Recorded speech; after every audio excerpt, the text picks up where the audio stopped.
Imagine giving for years of your life to someone who controls you, manipulates you, and beats you down only to find out later he was cheating on you the whole time. Not only was he jealous and violent, but he was living a double life. And now, she wants revenge, not to get him back, not to talk to him, but to finally turn the tables. Today, I'm sharing her story and exploring the best revenge ideas against a toxic ex. Without ever lifting a finger, she met him when she was young, just 20 years old, and looking for stability. With her parents gone, she found comfort in his family, especially his mother, who gave her the support she craved. At first, the relationship felt like safety. It felt like love. But soon, the mask slipped. His jealousy wasn't just insecurity, it was control. If she spoke to a man, he accused her of cheating. If she tried to make friends, he isolated her. He wrapped her life so tightly around him that she stopped recognizing herself.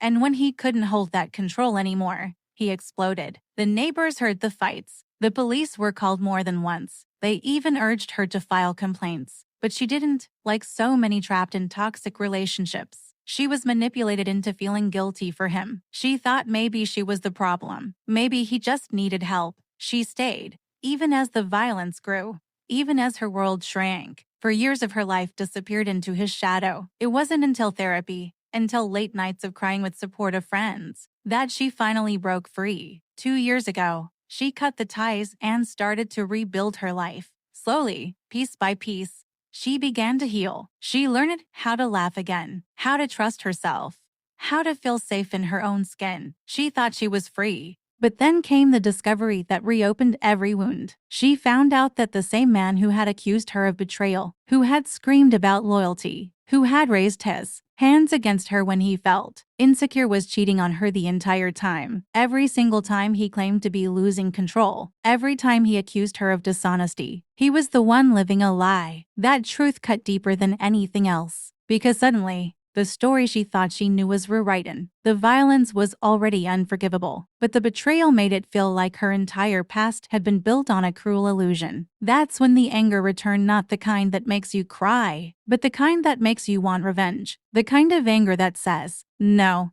you don't get to walk away from this like nothing happened. And that's where the question comes in. What is the best revenge? How do you take back power from someone who stole so much? Here's the thing.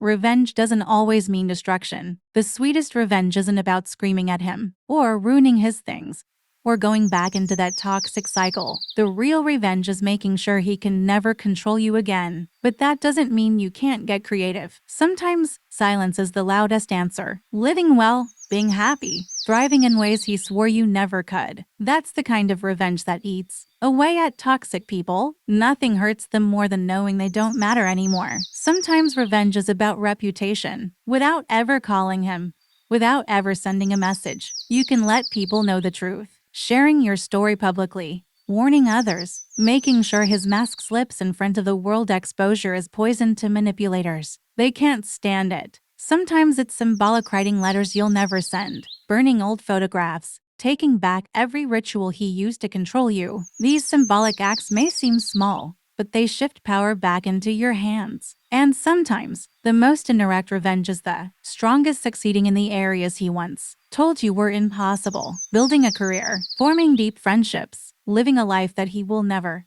ever be part of again. That is the kind of victory that lasts. But there are things you should never do. Don't break the law. Don't go to him directly, because that's exactly what he wants: drama, attention, chaos. Don't let him steal even more of your time by plotting ways to hurt him. He already took years from you. Don't give him 1 second more, because in the end, the real revenge isn't about him at all. It's about you, about reclaiming your story, that he becomes nothing more than a dark chapter you once survived. She thought the worst part of her story was the violence, but learning the truth that he was cheating all along unlocked a new kind of rage.